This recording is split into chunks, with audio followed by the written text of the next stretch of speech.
Hey guys, I'm John Barklow, and I want to talk to you about your cold weather tent routine.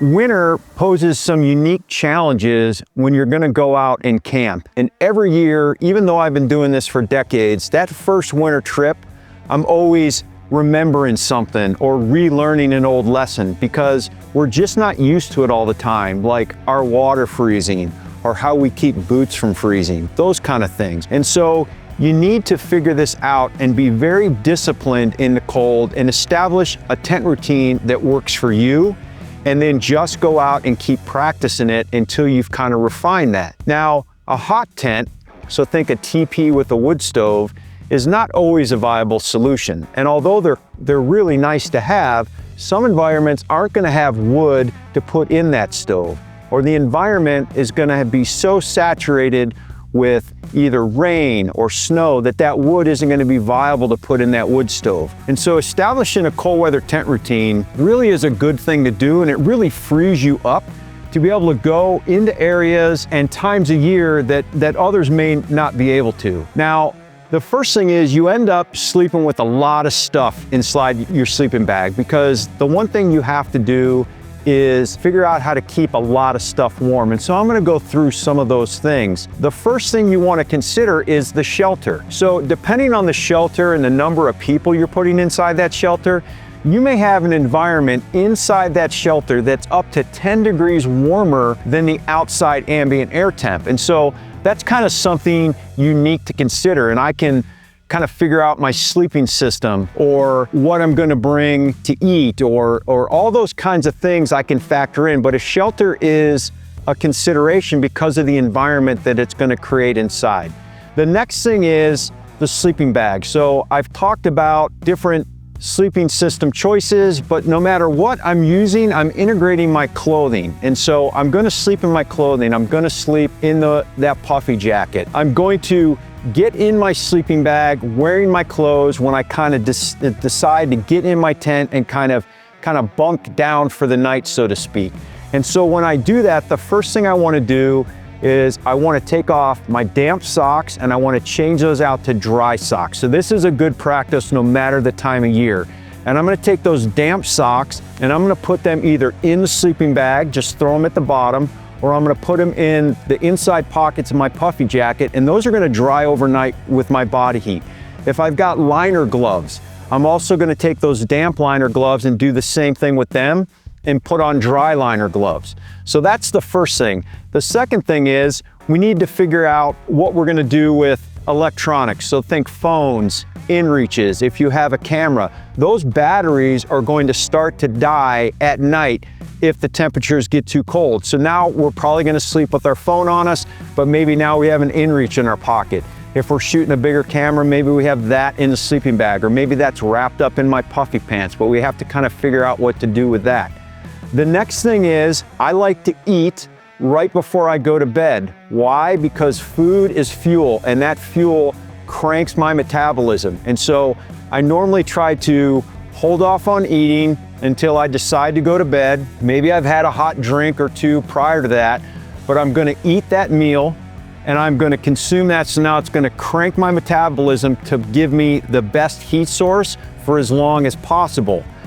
But I'm also know that I'm probably gonna wake up at say 3, 4 in the morning, and I'm also gonna be a little cold. So think about, you put some logs on the fire in the fireplace before you went to bed. You wake up at 4 in the morning, those logs have burned down, the temperature in the cabin is a little cool. You wanna crank that fire back up. It's the same with your metabolism. So I always sleep with some type of candy bar, food bar, something like that that's, easy calories to digest, something I can just quickly eat, and then that's gonna get me a couple more hours of rest until I have to wake up. Now, the other thing is, if you're running a canister stove, the Achilles heel of a canister stove is that cold weather is going to drive down the pressure in that canister, and it's not going to be super productive when you want to make coffee in the morning or oatmeal. So that fuel canister is also going to have to go in my sleeping bag. So now you can see we're starting to put a lot of stuff in that sleeping bag that we're rattling around in. what are we gonna do with boots? So what I choose to do with boots is, if it's a double boot, there's some mountaineering boots and ski boots that are double boots, I can leave the shells in the vestibule and I can either sleep in the liners, or I can put the liners, or if I'm wearing a leather boot, I can stack them on top of my ground pad and use that as the base of a pillow. Then I can take my water bladder, because I need to stop that water from freezing. I can put that on top of the boots. And then if I have rain gear or Gore-Tex, something like that, I can put that on top and then throw my sleeping bag. And that kind of builds a base of a pillow. And believe it or not, just on top of the ground pad and underneath the sleeping bag, that is going to be enough to kind of keep the chill off those boots and keep that water bladder from freezing solid. So now that I've got that all established, I can actually rack out. What am I gonna do with my weapon? If you're hunting, it's really important, if temps are below freezing, to leave the weapon in the vestibule. Why? Because if you bring the weapon inside the tent, I just talked about the ambient temp inside could be warmer than outside, that weapon can start to sweat. So if you have a non-carbon barrel, that weapon's gonna start to sweat, the action's gonna start to sweat. When you go back outside in the morning, that is going to freeze. You could have an action that doesn't work properly, that isn't gonna feed. You could have the glass on your gun that's going to fog, all these things. And so by leaving the weapon in the vestibule, you're gonna be able to stop that from sweating. And then if you get up in the morning and you need to use that rifle right away or in the middle of the night, it's gonna be able to function as it should. So the last thing I like to do before I turn in for the night is I like to take a Nalgene bottle or two and I like to boil that water.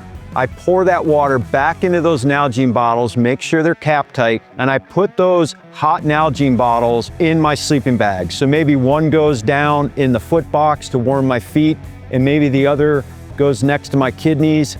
That is gonna introduce an outside heat source that's gonna add more heat inside the bag. Because remember, a sleeping bag doesn't generate heat, it only insulates what's inside the bag.